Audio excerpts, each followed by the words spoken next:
What is up, YouTube? So in this video, I'm gonna be breaking down, in my opinion, the most profitable sports betting strategy, okay? It is the strategy, it's the main strategy I use. I use it every single day, so it doesn't make up all my profit. I'm up over $770,000 lifetime on the sports books. This verified bet tracker that I use is called Pickett Sports. It's not the only strategy I use, but it's definitely the main sports betting strategy that I recommend to my friends and that you also just try out for yourself. It's called crossed market plus EV betting. So the great thing about this strategy is you have an absurdly high confidence in your edge that you are getting a mathematically profitable bet, a positive EV wager, and positive EV wagers, due to the law of large numbers, make money, they win long term.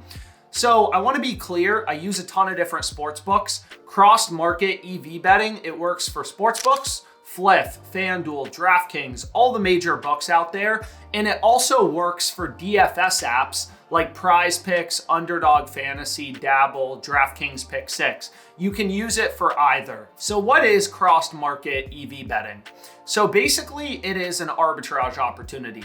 Okay, so arbitrage, I've done tutorial videos on it. You can see reviews of people who actually use arbitrage betting, but arbitrage is a simple strategy. It's possible because all sportsbooks set their own odds. So arbitrage is simply when two sportsbooks have such different odds. In this case, for this play on Chuba Hubbard, it's Fliff and FanDuel, right? These two books are so out of sync, right, that you could bet on Chuba's over on Fliff at plus 105. You're getting plus money on both his over and his under. You could bet his over at plus 105 on Fliff, his under at plus 100 on FanDuel, and make a risk-free profit, right? So that's not what we're doing with this strategy. This is not the same as arbitrage. This is a risk strategy, right? We're not actually just arbitrage betting to make the profit. But the point is, right, one of these two bets, by definition, has to be profitable. If you can buy Bitcoin for $100,000 on one exchange or trading platform, and you can sell it at $110,000 on a different platform, even if you don't just want to make that risk-free $10,000 buying and selling, you know one of the two trades has to be profitable, right? One of the two trades by definition has to be profitable because you could do both of them to guarantee a win. So for example, you can see the math on the screen here. If you wanted to arbitrage bet this play, and let's say you put $500 on Fliff on the over, the arbitrage calculator tells you bet 512.50 on the under on FanDuel, and regardless of what happens, you're just gonna make $12.50 in risk-free guaranteed profit. So long story short, one of the two bets has to be plus EV or profitable. Either his over on Fliff at plus 105, which is the side I ran in this parlay you can see on the screen, or his under on FanDuel at plus 100. One of these two bets has to have an edge, be a mathematically profitable positive EV wager by definition, because again, you could bet both of them to guarantee a profit. So why did I run the Fliff side? Well, first of all, Fliff is a super soft sports book. It is a very beatable sports book. So in an arbitrage opportunity, usually Fliff is the side with value that is screwing up and offering value. This is a book I'm up over $100,000 on lifetime in terms of my net profit. So that's one reason, but also, FanDuel's only one data point. If you look at DraftKings Sportsbook, another $20 billion company with teams of data scientists, you want to put some weight into DraftKings odds, you're going to see DraftKings also has Chuba's over favored.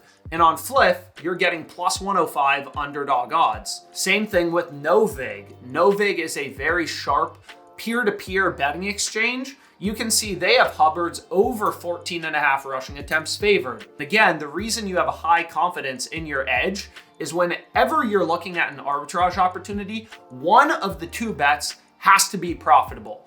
All you have to do is make the determination, right? Which one is actually the profitable bet? Is it the Fliff side or the FanDuel side? And in this case, it was very clear that the value was on the Fliff side, so I included this in a parlay. Now, I want to be clear, this works for sports betting, but it also works for DFS, fantasy sports sites. So I'll give you an example, is on Underdog Fantasy, any 3-pick entry has a 6x payout.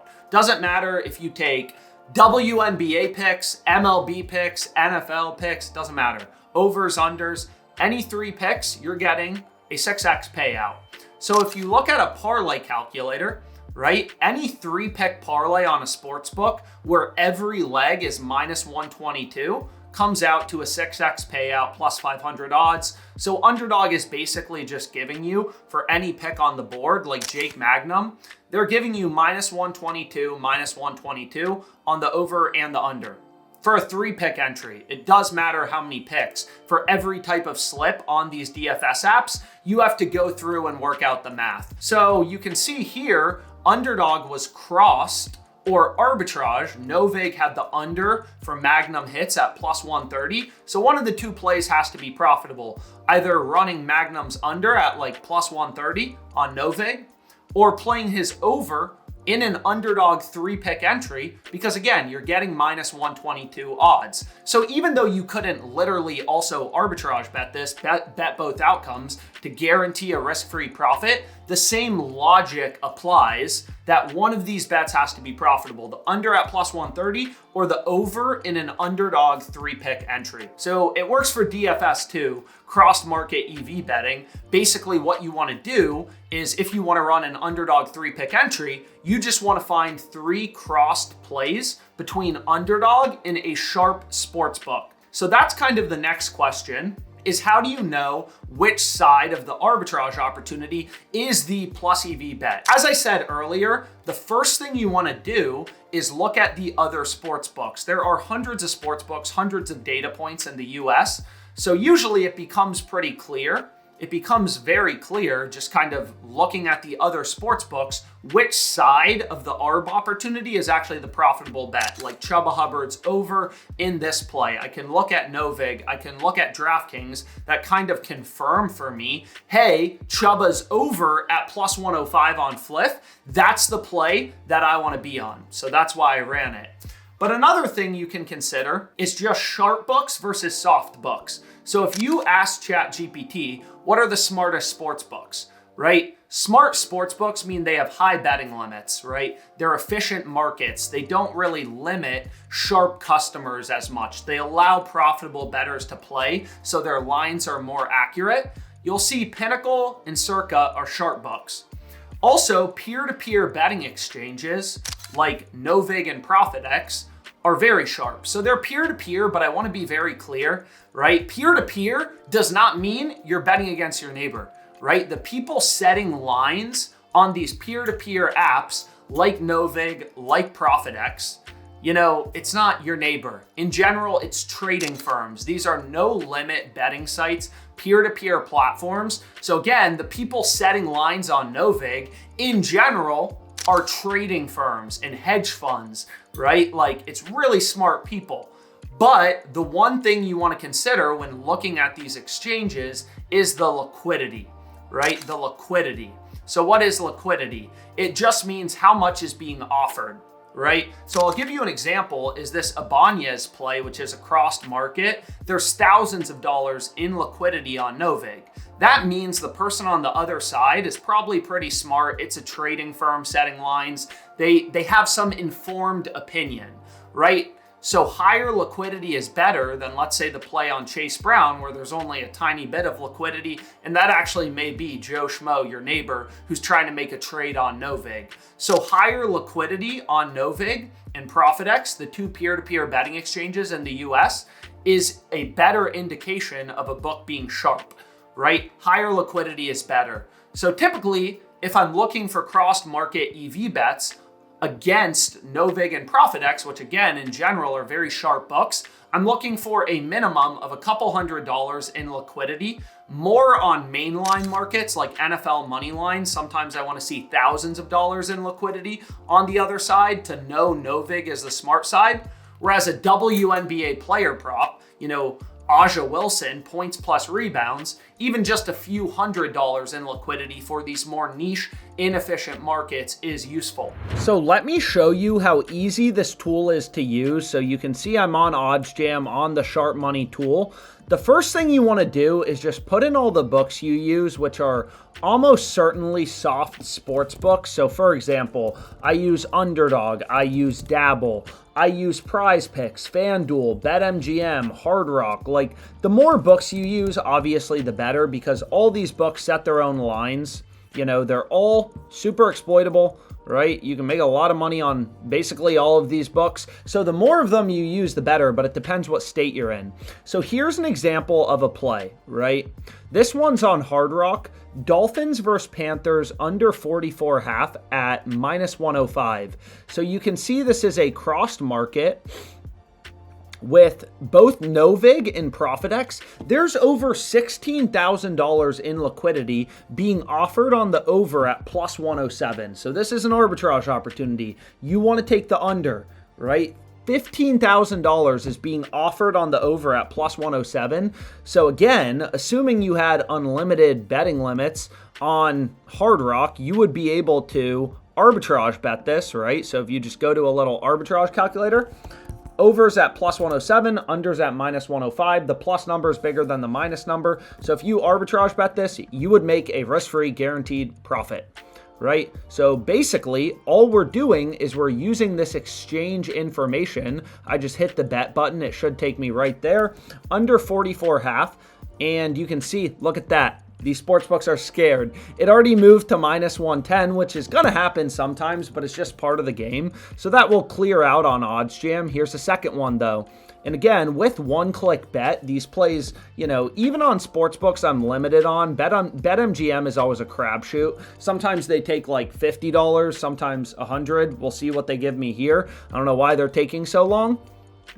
But you can see $15,000 in liquidity. BetMGM is arbitrage, right? Novig and ProfitX have, you know, like 15.5K in liquidity. That is a sharp.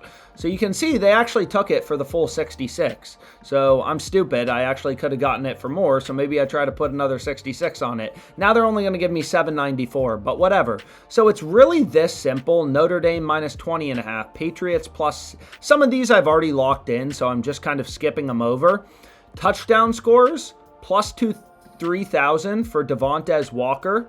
His under is -2464 with $2,000 in liquidity. So literally all I do is I just go down and I place as many of these bets as possible. Hard Rock, you know, I've made too much money off them. They're only going to give me a $10 max bet size. But again, that's kind of how it is. And these plays are so easy, so simple to lock in. You literally just put in the books you use and you go down the tool and you bet until you're at the bottom. It's really that simple.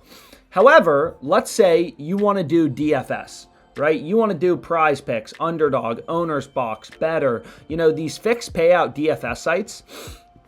So basically, I've gone through the math behind Underdog Fantasy and a variety of other videos, so I don't really want to dwell on it. But on Underdog Fantasy, the best type of slip is a 6-pick entry, and you're getting, when you break down the math, you're getting -116 odds on both the over and the under. Underdog Fantasy is basically just charging you -116, -116 juice. And the best type of slip on Underdog is a 6-pick entry. You can see my little math spreadsheet here. And I've gone through this in detail, but basically on Underdog, you need 6 picks. So this play is crazy good. Absolutely crazy good. You can see Novig, a very sharp betting exchange. They have a ton of liquidity. They're offering, right, some market maker, some trading firm, some hedge fund. They're offering Rachaad White to score a touchdown at as high as +140, but an average price of +137. There's some at +140, some at +136. So he's a big underdog. That's what they're saying, to score a touchdown. So on Underdog Fantasy, right, if you take a player, I'll show you here, to go over or under, it does not change your payout, right? 3.93x payout. So if I take Rachaad White to score, to not score, I get the same payout. It is a fixed payout book. So obviously, if he's a +140 underdog to score a touchdown, then his under is the heavily favored outcome, right? +140, -116, this is a crossed market. right? That would be arbitrage on underdog fantasy. You can't play straight bets, but the point still holds, the concept still holds that one of these bets has to be profitable. So all you do is you try to find as many picks as possible from this tool. So we go here to Alex Pierce over in receiving yards, another crossed market, the unders plus 119. We have David Montgomery over in rushing yards, Breece Hall over in receiving yards. And Jalen Waddle under 5.5 receptions. So I think the problem is I've already played Montgomery, I believe. We can see, but sometimes they'll tell me like, hey, you can't actually use the same pick twice, which is actually really annoying, but whatever. So let's go here. So there's 5 crossed markets on underdog, but again, we want to do a 6-pick entry. So there's not 6 picks, it doesn't appear like. So typically what I do is I just then move over to the OddsJam Fantasy Optimizer. This tool, definitely not as profitable as crossed markets, but you can still find some great plays. So check out this college play. Anthony Evans, over 44.5 receiving yards. Literally every other book has his line at 53.5. So this tool is super useful. It's called the OddsJam Fantasy Optimizer for pointing out line discrepancies. So I can try to get this locked in, and you can see they tell me you've already bet on these plays. I think I did it on the live stream earlier. I'm always live streaming. So what I can do is just replace it with a couple other plays that I'm in love with, right? So look at this play, Frazier, over 63.5 rushing. Every other book has his line at 69.5. It's like buying a stock at 63.50 when it's trading in the market. So obviously not everything has to be a crossed market, right? That's not the only type of profitable bet. It's just for a fact, we are 100% confident. You can see they already removed Anthony Evans. We're 100% confident, basically, because underdog is a very stupid, very easy to beat sportsbook. I mean, I'm literally up over 100K on underdog, literally doing this. So it's a very easily beatable sportsbook, long story short. So the final play we can go with is Drake May. Again, unfortunately, a lot of these DFS sites I'm limited on. Dude, I can't believe them. This is insane. I wanted to make a quick video. So here, Love's line is too high, but I want to get back to it. I mean, the screen share may be a little long, but I'm trying to just show you how I use this tool. So finally, whatever, I'm able to get in a play that took a while. You want to run a 6-man, but on underdog for a 3-pick entry. So if I just show you a little 3-pick entry, if you select 3 random picks, doesn't matter what they are, you're going to get a 6x payout. Right? So sometimes if there's not a ton of value, but there's some really good plays like that play on Rachaad White. So you can see underdog here for a 3-man, 6x payout. You take an over, under, doesn't matter. You replace this pick with another, still a 6x payout. It doesn't matter. Any 3 picks, 6x payout. So if you go through the math on underdog fantasy, you will see, so what I need to do is go to this little calculator. I love my calculators. So if I go over to the calculator, right, they're giving you a 6x payout for any 3-pick parlay. So basically, they're just charging minus 122 juice, right? Minus 122 juice on every leg. That would be a 6x payout, $100 to win 600, minus 122 odds. So underdog is basically the way they make money is they're charging juice just by giving you worse payouts than they should be. So, I mean, very similar to if I go here to, let's say, FanDuel's charging minus 114 juice. For like Dylan Gabriel, his over and under. Underdog's just a little higher at minus 122. For a 3-pick entry, but for a 6-pick entry, it's minus 116. However, if there's not a ton of value on underdog, what you can do is you can just look for 3-pick entries, right? Which, again, there's not going to be as many plays because you're getting slightly worse odds, minus 122 versus minus 116. But you could have just run these 2 picks and found another play that was plus EV at minus 122. So sometimes I'm not always running 6-pick entries. If there's 3 really good picks and I can't find a bunch of other value, but all 3 of those picks are still good at minus 122, sometimes I'll lock in a 3-man.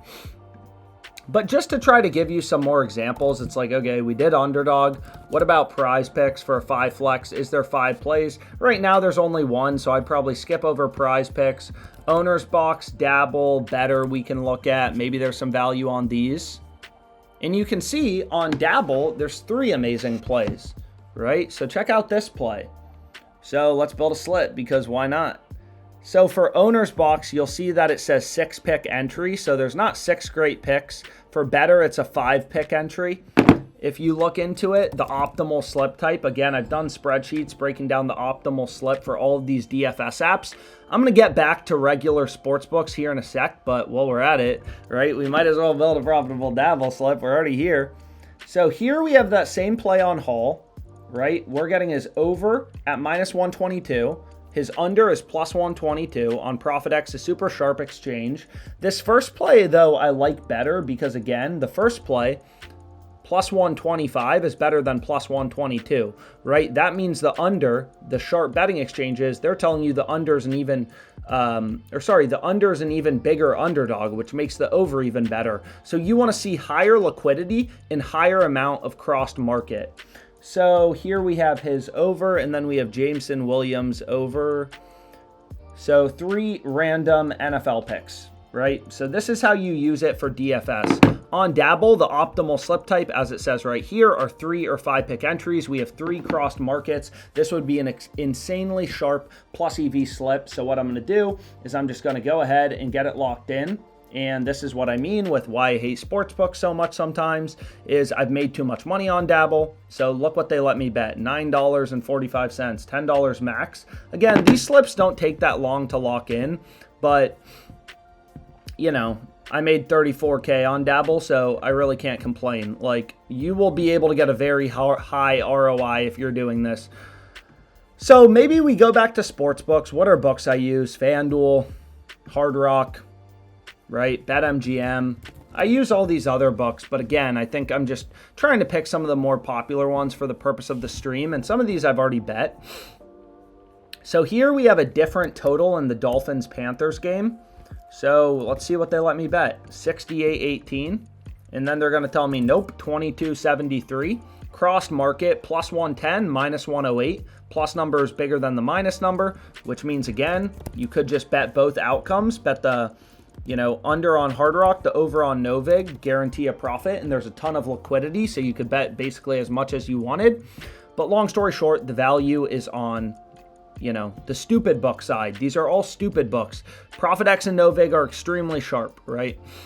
So, I mean, I literally just I don't even know how else to explain it. Here, -110, +120, right? You can get the under at 110 to win 100 or the over 100 to win 120, and there's a ton of liquidity. This is a super good play. I mean, I could do this all day long. All these plays take just 10 seconds to lock in because OddsJam has one-click bet. And again, it's personal preference. You could just arbitrage bet it. You could just decide, hey, I want to arbitrage bet this, right? So I want to bet whatever, 250 on Hard Rock on the under at -110. Obviously, I'm limited, way more limited than anyone watching this. And then I want to bet the over at +120, and I want to make a risk-free profit. You could do that, but again, the value is on the Hard Rock side. So you could do this all day long. Hard Rock typically gives me, pretty crappy limits. It's arguably the most exploitable book out there.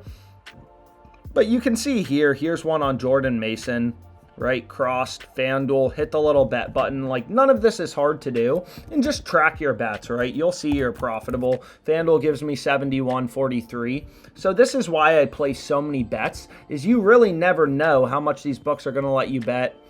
Here's a massive one on BetMGM for game 1 of Dodgers-Phillies. -160, +177.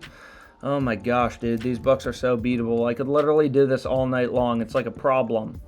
And again, very quickly, I can start to rack up some pretty big money. I literally just bet it till the end. The DFS books are obviously a little more complicated, but I mean, this is not super complicated tool to use. You just hit the bet button and you take the bet on the stupid sports book. By definition, one of the 2 bets is profitable, and it's always going to be on the stupid book in general. So you just keep doing that. But comment any questions. That's basically all. And again, thanks so much for your time, guys.